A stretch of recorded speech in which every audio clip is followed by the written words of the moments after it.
Hello, and happy podcast day, Falcon Paladin. Thank you, Sir Somicron. It is a wonderful day for a podcast. It's a little overcast, actually, I think, for a podcast. I'd rather it be a Yeah, nice sunny day. but the word cast is an overcast and in podcast. I feel like overcast days are more appropriate for podcast days based on that fact. Hmm. Right, in that case, we should be doing this about fishing, because you cast a line. Ooh, fishing on an overcast day doing a podcast. Hmm.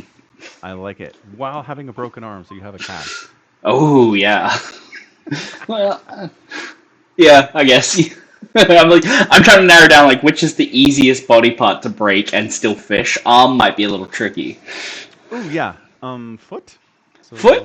So you can sit while fishing. It's fine. Yeah, but then, getting out there's a pain. Yeah. While actively fishing, though, you can be sitting. I guess that's True. okay. Yeah, yeah. Yeah. A lot of people stand up to reel things in, don't they? I guess it depends on how big the fish is. If you Mm. really have to brace, then yeah, probably. But if it's just like a little fish, you could probably. Mm. Hmm. Why aren't there electric fishing rods with little motors in the reel? How do you know there aren't? I don't know. I was just wondering. I've never heard of this thing. Seems like it would be the kind of thing that gets banned at a pro fishing tournament. Certainly. But yeah, no, they totally have them. I just googled it. There's a whole bunch. Oh, okay. I'm not the first person to have this idea. No. Anyway, go check this No, no, out. no, no, no. Electric fishing reels. Daiwa brand on Amazon. What else? I Ooh. don't fish. I am not doing this. Nope. No. All right. Did we talk about Rainer and GSL last week? I think we mentioned that he was in Korea and he was going to do GSL, but Okay. he qualified. Yay! Yeah, he went through the qualifiers. He played against Bunny. Hmm. Man, so spoiler alert for one of the games. Remember how I was talking to you about a game where Maru pulled the boys against Classic and then was like, nah, Nah. and sent the boys home? Yeah. In this game, Bunny pulled the boys twice. Ooh. He pulled the boys once, did a ton of damage to Rainer, Hmm. couldn't quite finish him, but hurt him enough that he stayed in the game. Mm. And then 10 minutes later, he pulled the boys again. Oh. Terrans, man, really changing this matchup. Really finding new ways to play. There's absolutely no reason that if you think you're going to kill someone with a push, not to pull the boys. Because it's just extra damage you can soak up or deal, right? Yeah, it is. I'm, I just I'm think a lot of Terrans are if we show up at 6.5 minutes and do enough damage without pulling the boys, then we're ahead and we can just keep going from there, right? sure, yeah. Yeah. I don't know, there's a lot of players, especially Zergs like Reynon, who are if you don't kill them, you're not really ahead. They're going to be back on par with you in a minute, right? You have to Right. either cripple them so far that you're I'm pretty sure I've got this in the next 3 or 4 minutes. Or you don't have them, right? Yeah. I mean, with players like Raynor, Rogue, Cyril, absolutely that's the case. Yeah. Dark. Dark. Yeah. Because Yeah. I've definitely seen a lot of TVZs where yeah, Terran shows up, kills every queen on the map, and snipes the fourth base, and then there's but then it's Cyril, and they were fighting them, and they win 10 minutes later. It's Right. Why do I even try, say Terrans? Yeah, yeah. So, along with Dark, I saw this on Reddit, not Reddit, Twitter, I think, and I can't confirm it, but somebody was saying that Dark actually also picked up a 9 to 5 job to help support the baby. So he's doing normie work now too. That's gonna hurt his career. It's gonna hurt his StarCraft playing immensely. Yeah, I mean, he lost in the round of 16 or whatever last season, didn't he? That's the point I'm making. Yeah. So how? Okay. But you're gonna make less money if you're working a 9 to 5 normie job. This kind of defeats the whole purpose. But GSL is worth less money now as well. Yeah. And when you think about how much money you can make over, say, the 2 weeks of GSL, if you're coming out with $5,000, it's yeah, $5,000's a lot, and that's sick. But I don't know, making sure you've got another job for the rest of the 40 weeks of the year when GSL isn't on is probably more important. I guess so. Man, I just feel like if you're gonna do that, you might as well retire. I mean, Mm, really focus on that 9 to 5, get a promotion, you know? yeah. What's he doing? It's not like I'm I, working at a supermarket. I don't know. I don't know. Like I said, I saw this on a tweet. I don't know if it was true. I can't verify it. I haven't asked him myself. Right. Do they have like companies that give, nice cushy jobs to really high level StarCraft pros when they retire? Because like in America, they kind of Yeah. do that. Yeah, They do. yeah, Shopify. They gave a job to TLO. Oh, there you go. Yeah. It's not Korean, I, but as, still. as far as I'm aware, Shopify actually makes TLO do work, and he's a very valued employee. But, Yeah. you know. Yeah. Um, No, a nice job in the field. Because mhm. like American football players, that happen. Because like there are way more college Uh, football players than pro football players, and so a lot of people are great in college and just never make it in the pros. mm, mhm. But they are so famous in the towns that they play that like yeah, local businesses are like, hey, like come do a couple commercials for me every couple of weeks, and I'll pay you $100,000 a year. Like here you go, Oh, big deal. wow. That's a Yeah, fantastic deal. like crazy cushy stuff. Yeah, so yeah, there's ways to make Oh. money if you're publicly famous and popular. Like StarCraft players are in Korea. I wouldn't Mhm. be surprised if that's happening. Yeah. Mm. Yeah. Anyway, good luck, Dark. Having a kid changes your life. Turns out, yeah. Uh, All right. Anything else we care about with the StarCraft right now? well, we do have groups for Group Stage 1, but they all don't play for at least another week, so we can talk about them next time. Okay, that sounds Yeah. good. Yeah. We will do that. Good. It's time to go into Warhammer then. Yeah, we're going to Warhammer Nice and Alley. Awesome. With Master of Mankind. Holy smokes! There was so much stuff in this book. So much stuff where I was like, "What?" Like What? just a lot of moments for me, which is Mm-hmm. nice. More Mm-hmm. than Mm-hmm. average, I'd say, in Horus Heresy. Part of it is this is chronologically a lot later than we've been reading in the Horus Heresy. Yes. So I didn't tell you this, but it is set 5 years after the Horus Heresy starts. Like, Yeah. and at the moment, we've only really seen like the opening months, Sure. and And I appreciate it because every character in every book we've read so far is like, Horus made a heresy, and by the time this book happens, everyone's like, yeah, whatever. Like it's old news. we know, we know. Yeah. uh, mm, Anyway, a lot of good Emperor stuff too. Like he's mhm, giving visions to his custodes and mhm, like especially Ra, especially being like, "Hey man, let me mhm. invade your dreams and be like, Yeah. here's some context for my life as far as you know." Which, yeah, I mean, in other books, it does mention that like that's how the Emperor communicates with the Custodes. He's like telepathically or through dreams sometimes, Mhm. and once he gets interred on his chair, dreams are much less frequently, and telepathically just stops. Right, like he stops communicating even with them for the most part. Mhm. But it is kind of wild to be like, yeah, so the Emperor's got these bodyguards that he never once opened his mouth and talked to in however many hundreds of years before the Horus Heresy that he had Yeah, he them. did. During the Unification Wars, he totally did. He talks to them telepathically. Is that it? I mean, it's still Like there's talking to that them, but like it's not. when he has the vision of the time they took down one of the warrior kings on Earth, Yeah, yeah. and he beheads him. hmm Doesn't The he up, like ask a custody to hand him his sword or something? Is that telepathic? I think it is. Yeah, Oh my gosh. Okay, fair enough. yeah. Uh, Wow. I do love that flashback because there's another uh, Custodes there called Sagittarius, and he's like, I was the first Custodes to die, and they freaking honored me for it and put me in a dreadnought. I'm like, that is a weird honoring. I get it. Right. He's not happy about it. No. He's like, just let me die for my emperor. That's all I really want. Why are we doing? Yeah. Yeah. You're gonna keep me alive, let me suffer in shame for who knows how many hundreds more years? Please, no. Well, yeah. I mean, I don't think I've met a dreadnought yet that's not like this kind of sucks. Nor will you. Yeah, I was gonna say, I'm not sure there are any dreadnoughts that are stoked on this whole idea. Mm-hmm.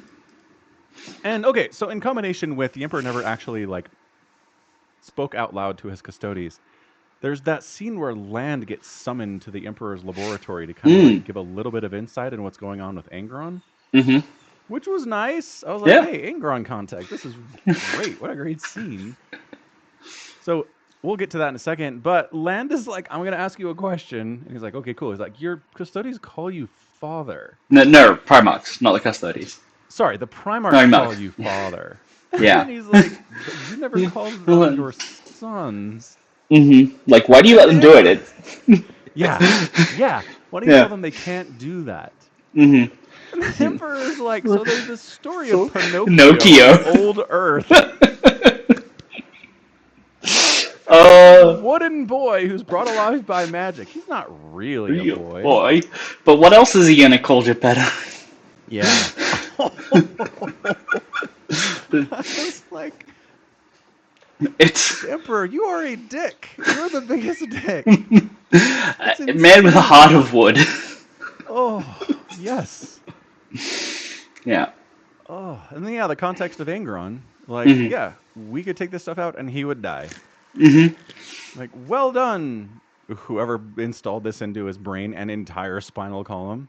Mm-hmm. Mm-hmm. Yeah. So, Yeah. and again, I just want to point out, he goes, I can't fix him. Well, toss him back with his legion. They'll figure it out, I guess. What I like about this is he's like, well, a broken Primarch is still a Primarch. He's like, yeah. I wanted these guys mostly for war. He's still really good at that. Give him back. That'll be no problem. And you know what Angron does? He goes, this thing on my brain is great. Give it to all of my sons as well. Which, wild. Some lasting effects here. He could have easily just been like, Angron's existence is suffering. Let's mercy kill this one and like give his legion, spread his legion out to other people. We just started this thing. It'll be fine. Nobody will notice. Right? We'll send world eaters, right? Yeah.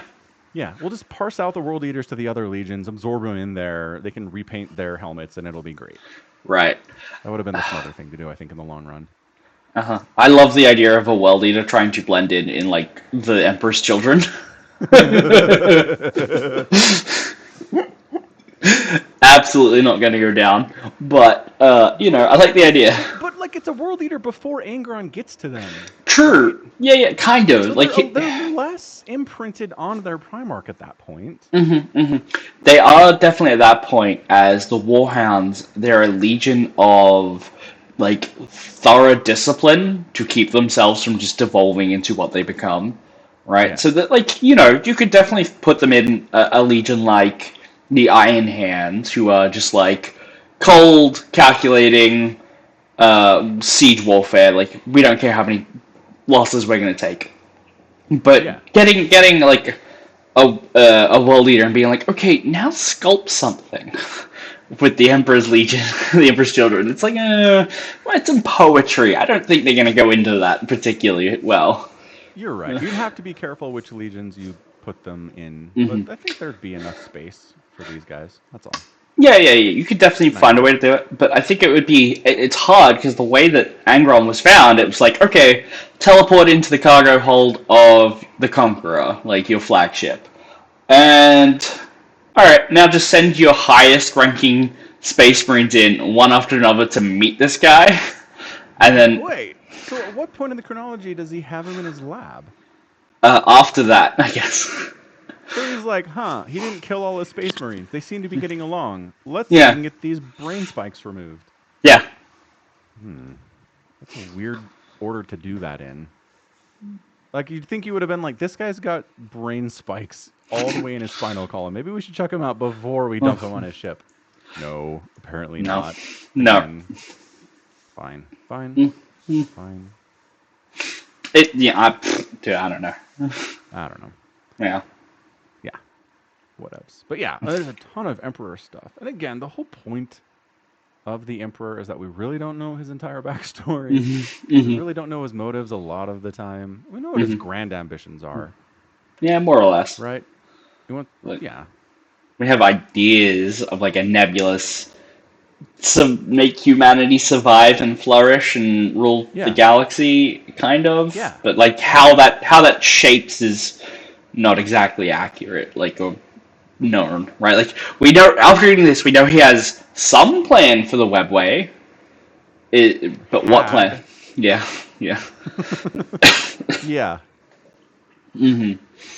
Yeah, had. yeah. Um, right. And I thought that was interesting too.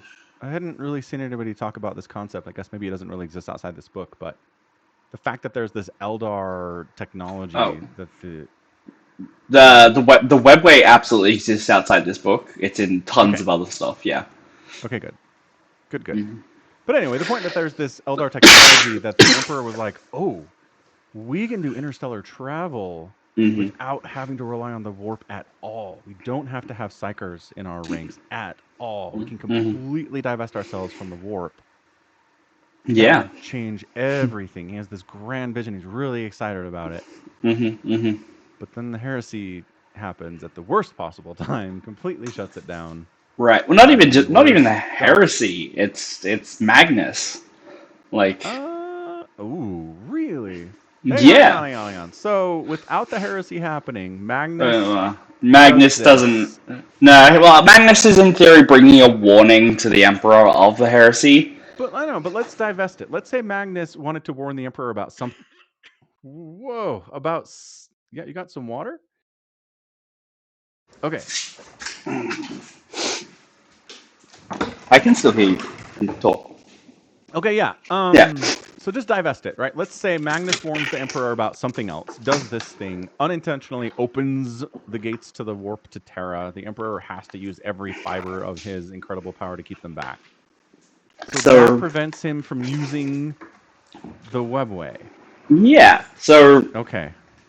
Magnus's message, the thing he's warning the Emperor about, has to be bad and terrible enough that he's like, I have to take this to him personally, and I can't wait to travel there myself, and I can't send it by just a normal astropathic message. Yeah, yeah, Uh, I know. those are the reasons he gave, but we also know that Magnus was like, no, Dad, look at my immense understanding of the warp, and look how useful it can be. I'm right to Yes. study magic. And it's Yeah. Like 5 minutes after the Council of Nicaea. Correct. yeah, so it's his own hubris that causes him to send the message in this way. Mm-hmm. Um, but yeah, if it would have been about something else, it still would have ripped open the Webway project. Yes. Mm. So that's what I'm saying. So absent, like Horus isn't doing this. No, well, not initially, but Yeah. they do find Traitor Space Marines in the Webway eventually, right? Yes. Yes. Yes. I do remember that Hmm. because yeah, some Adeptus Mechanicus is like murdering them. It's a pretty amazing scene actually. Hmm. And like when it's Diocletian comes back up to like the surface of Terra, he's got a World Eater's helmet, and he's like, "Look what I Yeah. found! They're here now. They're in the Webway. They're coming." Right. Um, and that's pretty late at this point. It's like 5 years into the war within the Webway. Right. Right. Right. Yeah, so they get there eventually. So so maybe there's a world wherein the Horus Heresy isn't happening, but Magnus's warning opens the doors to the warp. And But the Emperor's able to hold it off and secure the webway, and everything's okay. well, I mean, maybe like they definitely Maybe. talk about like the legions coming in through there as being like reinforcements that are they can't hold back anymore. Like one of them talks Yeah. about how the Space Marines like, look, this just sped up the inevitable. But like, does that mean like they Mm, couldn't hold it at all? Because right. the Emperor is definitely telling Ra at the end of this that it's like, this is the end of my dream. This moment here. Anything else that happens, and like, if you'd think the Outcast dead, the last book was at least honest in like the Emperor knows that he might die already. Like he has that information from Kaizu Lane. Then the Emperor thinks that whatever his plan is, it could work with him dead, but not without this, not without the webway. Right, because he No, really believes humanity is doomed if they keep their connection to the warp. Which, I mean, fairly fair assumption. Yeah. The Eldar certainly think so. Yeah. Okay. Okay, so my other question is, we meet like a primal demon who's been around since the first human murder. Yeah. So the first time a human killed another human, not for resources and not for self-defense or anything, but just purely for killing. Well, And it's, yeah. I'm wondering if for resources counts as murder. It's like, is a war for resources better than a murder for resources? I don't know that it isn't, but it is stated that this is the first time outside of war, like men had killed each other, but there's something like wherever you lie, like the definition of murder, this was it, right? Right. Which is interesting, because I don't know, it's interesting. Like I don't know how to put it other Nice than follow-up. what counts as murder, you know? Yeah. Some people might have very different definitions, but the warp has to have one, you know? Apparently. If Yeah. there's some demon that spawned from it. Yeah, definitely. Yeah, so this thing is Druck. Druck. It's not listed here as the dramatist person name, which is annoying. But I know how to find it. Druck. Something. Druck Nyan. There it is. Yes, Druck Nyan, of course. So, do you want some spoilers on this demon? I mean, sure. Like 40K spoilers, not like Horus Heresy spoilers. Yeah, go ahead.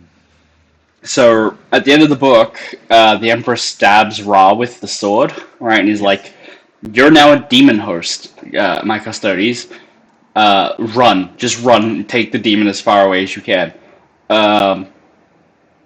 Basically, it then gets out of him, or he dies, or something, like hundreds of thousands of years later, potentially. I'm not sure on the exact timeline. Like, this is good. This is good enough for the Horus Heresy, and then it turns into a sword. Oh. Yeah, and then the big bad of 40K, like the Space Marine who takes over after Horus's death, he gets it, and he gets to wield it. Nice. Yeah. I thought it was a sword that inhabits a demon the Emperor can't kill. That's a pretty powerful weapon. That's a pretty powerful weapon. It's also a demon that is maybe destined to kill the Emperor, like permanently. Right. So that's even better. It's even better. It's the kind of thing you want.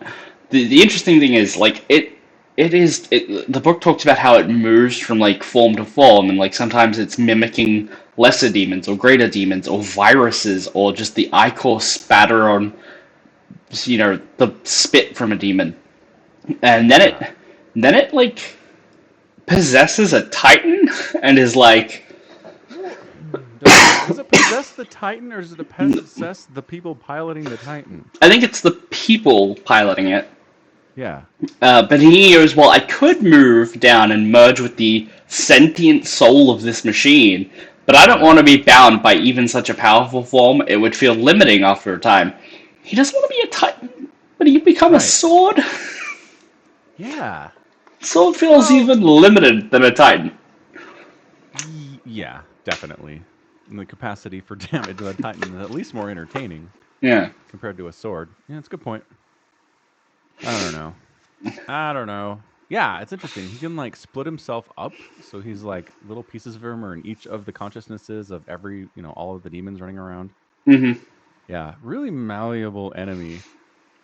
And I just love that the Imperium is generally aware that it exists. Like they're pretty sure something really bad is out there. And the first great success is that one of the people they sent to hunt it is able to get off like a 1 second transmission before he gets murdered. Like, hey, there we go. That's a win. I was like, wow, Yeah, we are measuring wins in really tiny increments right now. right. This He is got getting off. tough. He got off this win, but all I can hear is like this garbled screaming noise, and they go, "Oh no, that's the demon's name. It's screaming its own name." Doesn't exactly have conversations with the people it kills. It just kind of screams its own name at them. Mm-hmm. Yeah. Yeah. Yeah. And I mean, that happens a couple times. Just like really like hunter-killer members of the Imperium, Adeptus Mechanicus, and Mm-hmm. yeah, all sorts of great, strong folks like Custodians are sent after it. It's just like, none of this is working. This thing is way too strong. Mm-hmm. I Yeah. really like a lot of the what the demon's doing. I think it running off and becoming a sword is maybe a little disappointing of an end for its Mm. story. But I really like. I had really powerful sense of betrayal when the Scion was like, Black Sky calls. I have to go and aid my brother. Sorry, Ra and Diocletian. I can't. I'm not going to come with the convoy. I have to go help my noble brother try to escape. Right. And then gets there and it's like, flee, Black Sky. I will take on these two other Titans from the enemy. And then it's like crippled. It barely done it. It like managed to kill two greater Titans of at least equal class, but like it But was it's wounded. dead. It was wounded. It was dead. It's crippled. It's like, oh, Yep. Black Sky is there. Come, you can at least save me, the pilot. That would be great. And it's like, nah, it's a demon. Yeah. And oh, what I love about it too is that there's this communication. mm-hmm. Like, I'm dead, but I like honor me. Look at all this awesome stuff I did. The bridge is mine. I killed two of our enemy. Like Yeah. exulting and like wanting someone to witness this. And the Mm-hmm. response that comes from Black Sky is just like entirely devoid of emotion. Emotion. Yeah. It's this thing, and it's like, wait a second, what is going on here? That's the indication that it gets that things have gone wrong with Black Sky. Yeah. Yeah. No. Really, really good stuff. Yeah. Super, super fun stuff. Who? Yeah. Oh man, and then the character of the Space Marine who's Oh, called Zephon, Zephon. the Dang it. bringer of sorrow. I'm really trying to remember his name. Yeah. Yeah, Zephon's whole thing of Mhm. like, I've been put in this room. I'm recording the names of the dead. This job totally sucks. I want to go to war, but I can't because I can't fire a gun or swing a sword. What good am I? Mhm. And then Diocletian shows up and is like, yo, we need you for something. He's like, cool. And then they're like, just like hang out with us. Do I have But any orders? why? No. No, Do you want me just- to go fight? No. Just be here. And he's like, what is going on? Poor guy. And Zephon. then Yeah. finally at the end of the book, Land is like, you really don't get this. There's a couple times where characters are like, you don't understand your purpose. And he's like, no. And they're like, ha ha ha, you're dumb. Yeah, it's kind of sad and funny. They're all like, yeah, you just need to be here. Don't worry about like you don't have any duties. Just hang around. And it's like when we have a person in the real world who can't function as they used to, we still find uses for these people, right? Like Zephon still has the mind of a space marine. He still has like 100+ years of like combat experience. He could look over maps, give orders, plan strategies. And they're like, nah, you're our canary in a coal mine. If you die, then we realize we can't sustain this position any longer. That's the point. You're here to be like, tell us when to leave. Is it death? I thought Land was talking more about waiting to see if Zephon would become corrupted or betray the Imperium. There's a little bit because of the that. influence of the warp. Yeah. There's a little bit of that, but like, same difference. If he turns, then they realize, okay, well, we can't sustain this position, because that's the point of a canary in the coal mine. But that's for like, Yeah. should we trust any of the legions? But at this point, the Imperium doesn't have the strength to like repel its own defenders, even if it wanted to, right? Like the custodies have been decimated. Right. Literal use of the word. Yep. No, actually, not literally decimated. Decimated means to kill in one in 10. Oh. They've Oh, been you're right. reversed. They've been This is 9 and 10. yeah, septimated or something. Yes, septimated. I like it. I like that word. Let's use Yeah. that. We'll put it in the Yeah. dictionary. Uh, yeah. Right. So poor guy. It's like there's no use for him. Canary in the coal mine. Mhm. Pretty But rough. And yeah. No, go ahead. Lan, Arcane Lan, brilliant techno-archaeologist, manages to give him a temporary fix to his bionics, and he gets to fight at the end. That's nice.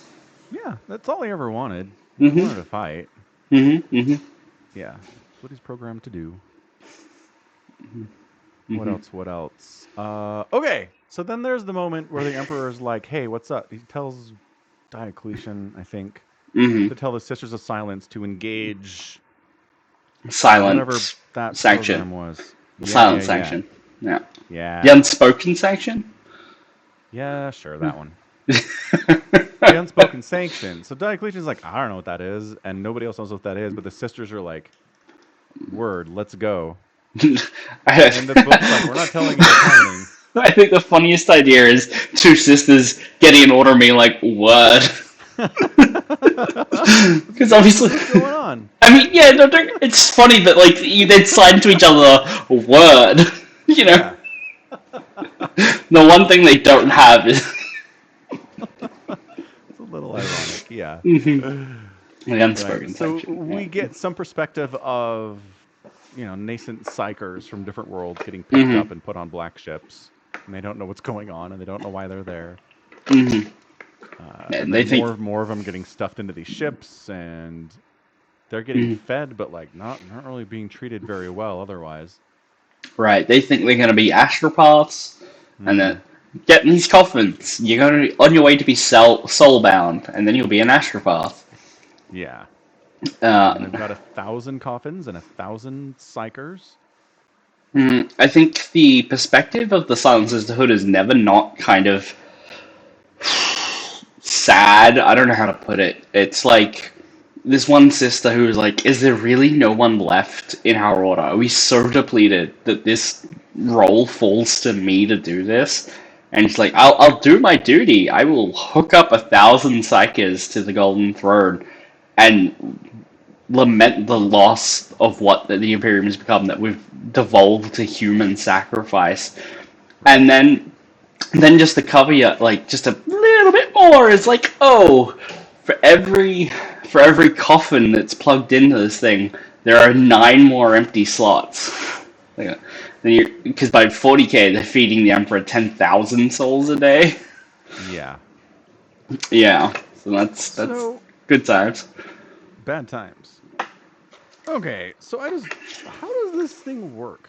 What is the throne for? What is it about? Because in this story, the psychers plugged into the throne means the Emperor can leave it for a minute, go do a counter-offensive against the incoming warp creatures for a second, and then he has to go back. Yeah, so... But he doesn't leave his throne in 40k, so like, what's going on?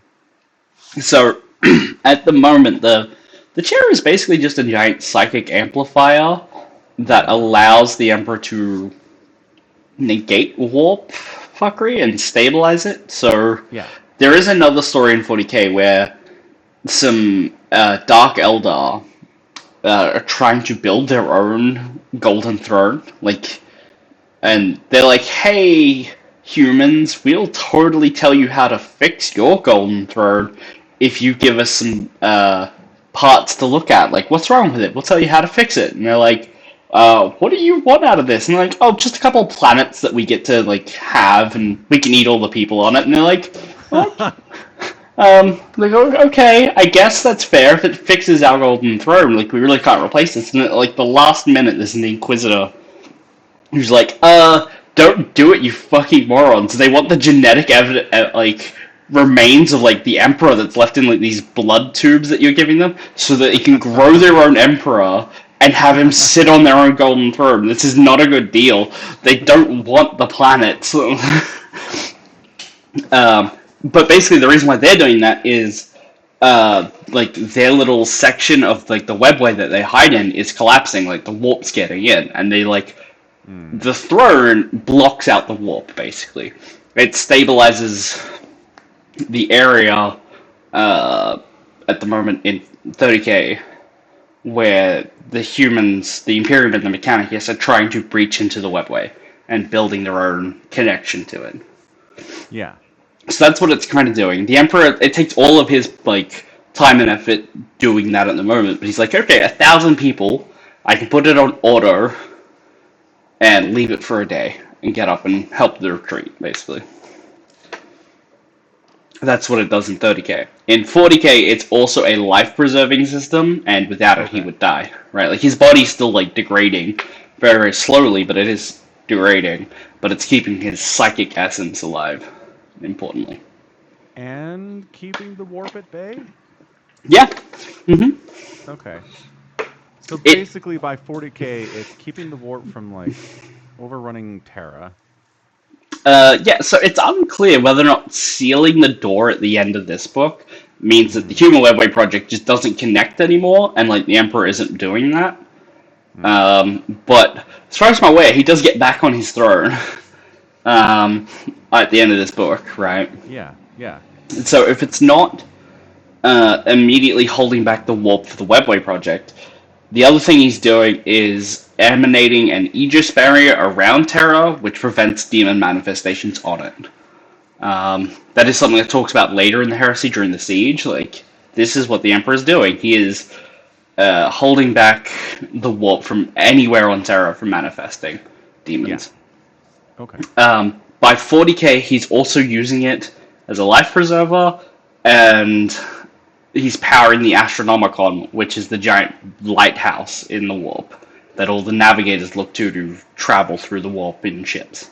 Like that's their reference point. It's the giant golden fire beacon that is the Emperor. Sure, but like before they had it, they were navigating somewhat okay. Does this improve the success rate? The the Astronomicon is still a thing here. It's the Hollow Mountain that Kaizu Lang gets threatened to go and be fed into. Oh. Okay. Yeah, so they basically realized, like, hey, we could stop throwing Psykers just to the Hollow Mountain. We could give them to the Emperor and plug him into that as well. 2 for 1. Oh. What a good deal. Okay. So the Hollow Mountain is the lighthouse in 30K and 40K? Yes. Okay. Got it. There is there is without it, Astropaths would be lost. Kind of, yeah. Like, so there are Astropaths who work on Chaos ships in 40K, and they don't look at the Astronomicon, as far as I'm aware. Yeah, but they're Chaos.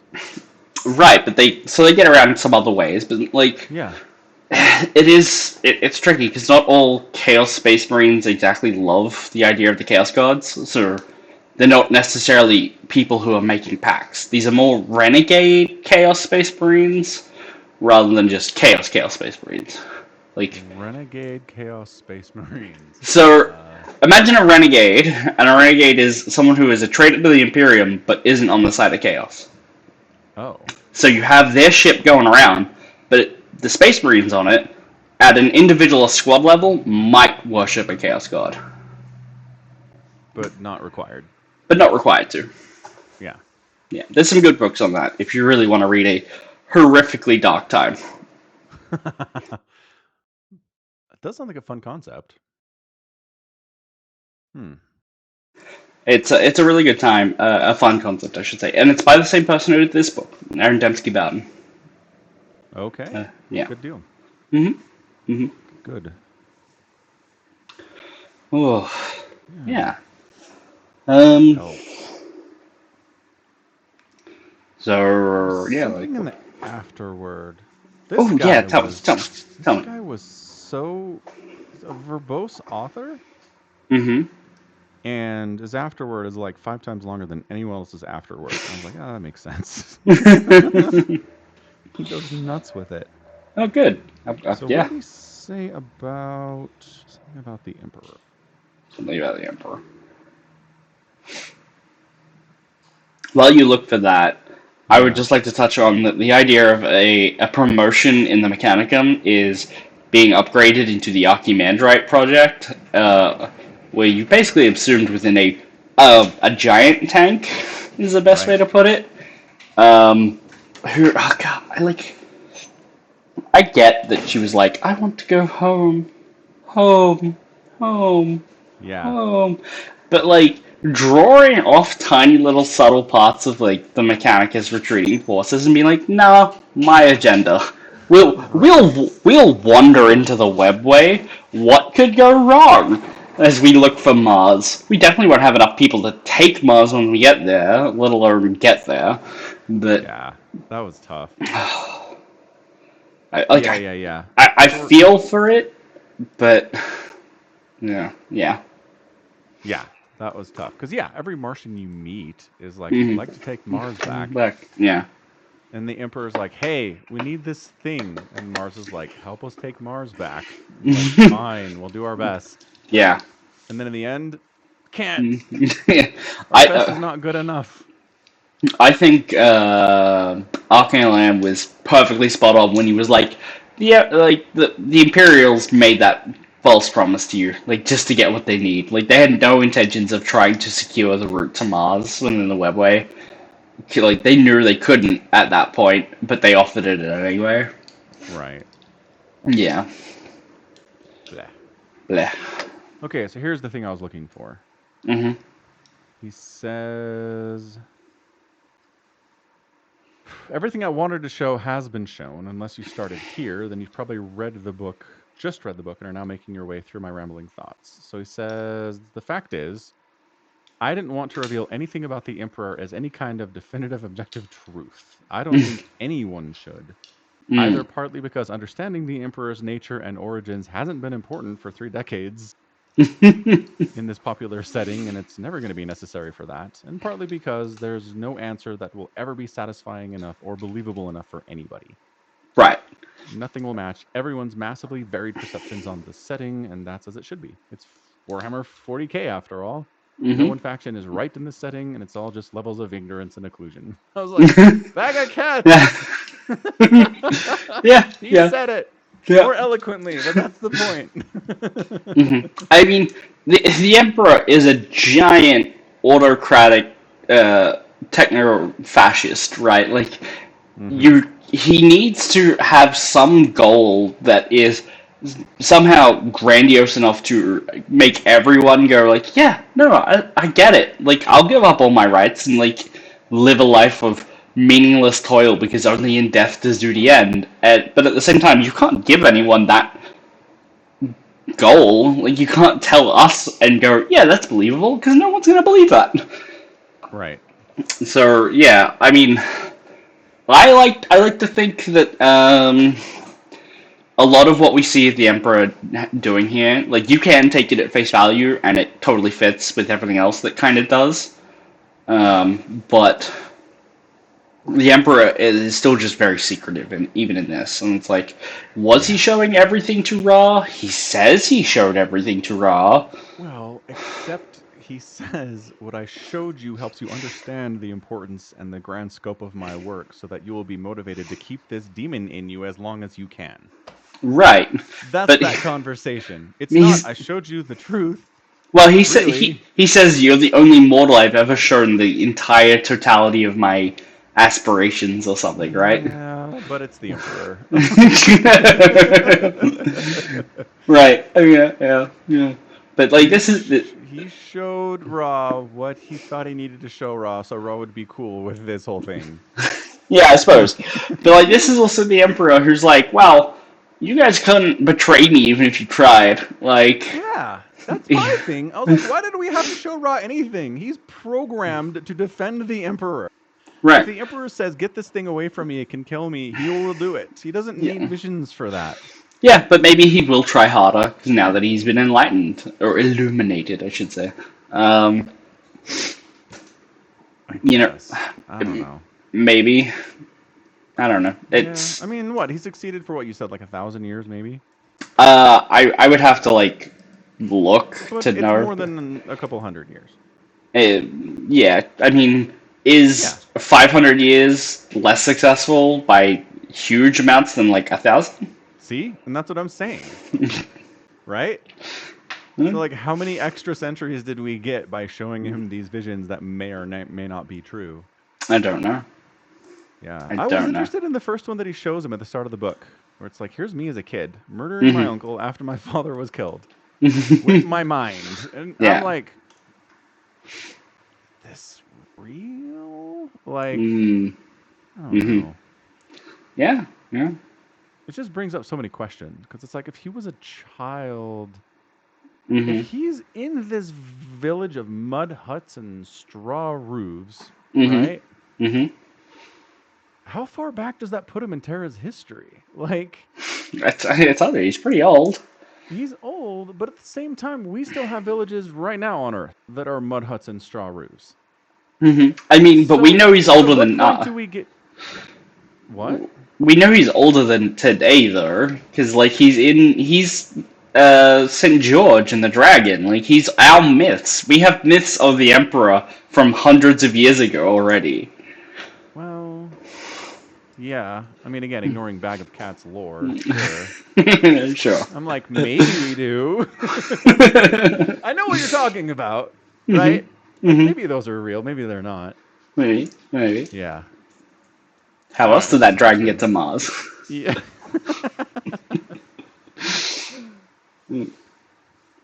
Oh, Warhammer! What a ride! Oh god! It was something in this book, and it was near the end, but like, they were talking about like I think it was the tech priests, the unifiers, were like, oh, they hazarded a guess that it was Dark Age of Technology, Archaeotech or something, right? Yeah. They were about the Golden Throne and its construction. And I'm like, that's got to be the weakest answer you can give in 40k, because every piece like comes from the Dark Age of Technology. That's where all of it comes from. It's like, it's the kid in like a university when the professor's like, do you guys have any questions? Like, any ideas on where this piece of Archaeotech came from? And like, I guess it came from page 1 on the history books that says it's Dark Age of Technology stuff, right? Like, it's like, where else does it come from? You didn't invent it, Professor. It's like, no, of course not. That would be heresy. Yeah. It was good. Definitely a mess, but by golly, it's fun. For sure. Yeah. Okay. Anything else that we didn't cover? The Artificimian. Archenland's monkey. Oh, the monkey! Yeah, that's fun. Yeah. That monkey really humanizes Archenland. He's like, I don't know, he stares into a monitor being like, the hell is real? And like, gods hate us and there's things to eat our souls after we die. But he's also like this guy with like a monkey on his shoulder, and he's like, oh, he's eating my protein pack, isn't that cute? It's gonna play hell with his digestive tract, but you know, that's cute. Yeah, it certainly does. This poor guy, he's like the supremely confident, like, I understand the world perfectly, and I'm a genius, and I'm the smartest guy ever. And then they're like, come to the front lines of this war with us, and he's like, rad. And then he's like, holy shit. Like, I don't want to be here. I don't want to be here. I don't want to be here. I'd like to leave. And then a custodian's like, hey, your personal tank's really powerful. You should stick in the back with us where all the demons are. Yeah, and it's not just like, oh, my life is in danger. It's like you said, my entire concept of the world and the galaxy and the universe has completely been corrupted and destroyed. The paradigm has shifted, and I don't know what to do with myself. Yeah. Oh, that's great. Super good. So good. I really like this book. And then the concept that there's disagreement about what a monkey's tail is for among Yeah, someone said they use it to hang upside down. Obviously they're wrong. It's for poisoning the enemy. It's a tail. It's like a scorpion. Like a scorpion, of course. Naturally, yeah. It's a very funny moment. Very, very good. I really do love the moments where they're like, yeah, we know about old Earth history. We have all 3 of Shakespeare's plays, and monkeys had scorpion tails. Right. Totally understand what was going on Terra thousands and thousands of years ago. Right. Got it figured out, It 100%. it really cements this like the bag of cats aspect of it's like, well, do the people who know everything know everything? I really don't think they do. Um, Absolutely not. Not even close. which is really funny because like Arkan met the Emperor and could have asked. He's like, do monkeys like what did they use their tails for? 'Cause he would have been like, oh, I know this very well. But he wanted to ask about the wooden boy concept. Right. Yeah. Yeah, Mm, is what it is. it is. I suppose when you get your time with God, you don't want to like fuck about with monkeys, you know? But I mean, he did ask kind of an inconsequential question, right? It's just a curiosity thing. I Like, how do suppose. you view your Primarchs? Like, what is their relationship to you? Like, then he got his Well, answer, and that didn't really change anything. You know what I yeah. mean? I mean, he was asking his God, how does he feel about Jesus and Yeah. Jesus's brothers? I don't think And that's. God was like, eh. Oh man! So you know how he doesn't talk to the custodians; he telepaths with them. Yeah. When he's like got Angron on the operating table, he's having a conversation with Ark and Lan, and then at the end of it, he pulls down his mask. He was wearing a mask the entire time. Do you think he was telepathing to I think the book makes Ark? that pretty clear, doesn't he?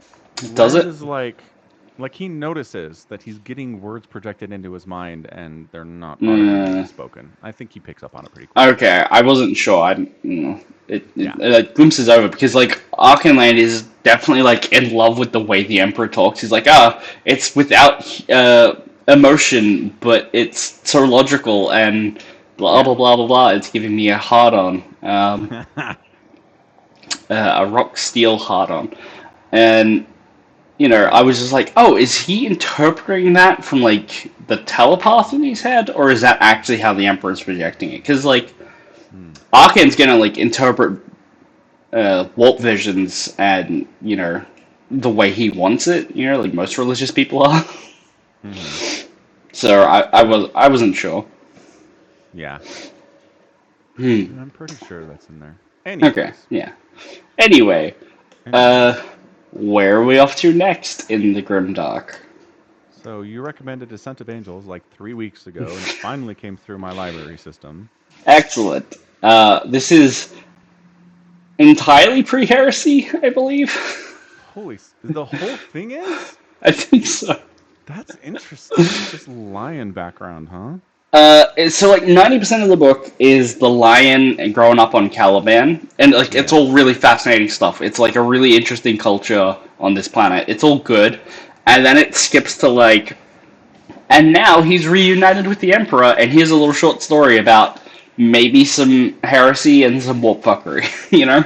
Oh wow. Yeah, okay. So you're Yeah, just totally it's good. I think you should know about the Dark Angels. They're good to know about. They pop up later in the Heresy, so yeah. it's good. Well, and if lion is that how you say his name? Is it Leon? Is it French? No, it's Lion, It's but lion. his full name is Lion L. Johnson, and he is a direct reference to Lionel Johnson, the English poet. Ah, clever. Yes. Sure, I guess. I mean, in some of the early books, his name is like Lynn L. Gonson, spelled with like a Y and three N's or something for Lynn. They definitely like played around with it, trying to not make it too obvious, and then just gave up and said, "No, he's Lion L. Johnson." Pat us on the back. Yep. Ho, ho, ho. Yeah, I'm pretty deep into it because I've just been reading it the last couple Oh, days because I you finished the other one. started it already? It's big. I looked at the page count and was like, "Holy smokes! I've got to get a Yeah. head start on this guy." All right. Let me check the the time on the audiobook. Okay. Uh, Descent of Angels by Mitchell Scanlon. It's only 10 hours. Yeah. That's tiny. No. 10? 10 is Yeah. not tiny. We've read shorter books than that. We've read like 6-hour books. No, we haven't read a 6 hour book. What? I thought you said one Like, of them was 6. Oh, maybe Valdor. Valdor might have been 6. Yeah, maybe that's what I'm thinking of. But like, even Master of Mankind was 13. Was that longer? Yeah. Maybe it was. Maybe it was. All right, fair enough. And now this is tiny. It's basically a short story. They really should have bundled it with something else. Whew.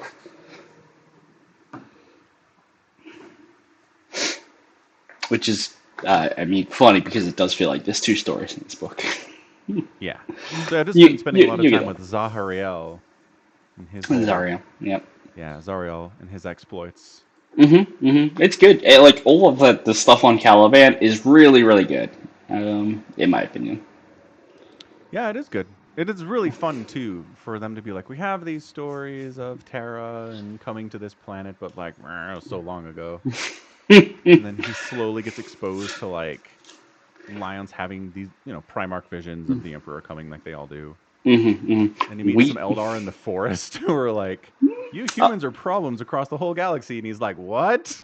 so we'll talk about it next week because I Yeah. want to reread the book, but not Elder. I'll tell you that Oh, they're not Elder. Cabal. Ooh, I don't think so. Oh, really? I Yeah, assumed they were at least Cabal. Okay, that's yeah. interesting. I Fair don't enough. We'll talk think about it so. next week. Next week. Hmm. Yeah, it's been good though. It's been nice. So we'll get there.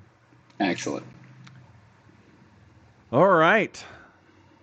Wrap it up. Want to wrap it up? Put a bow on it. Put a bow on it. Okay, cool. So that is going to be it from us today. This has been Falcon Paladin and session of the Falcon Paladin Hour. As always, you can support us at falconpaladin.store by buying merch or at patreon.com/Somicron. The VODs show up at youtube.com/@Somicron, and they are streamed live at twitch.tv/Somicron, Mm-hmm. where we stream it live on usually Monday night, Tuesday morning-ish, but Mm-hmm. had to move it back, but that's Yeah. okay. Next week, same schedule, probably. Yeah. Who knows what will come up. Who knows? All right. So yeah, good to be it from us. Thanks for hanging out, and until next time, you take care of yourself. Goodbye. Bye.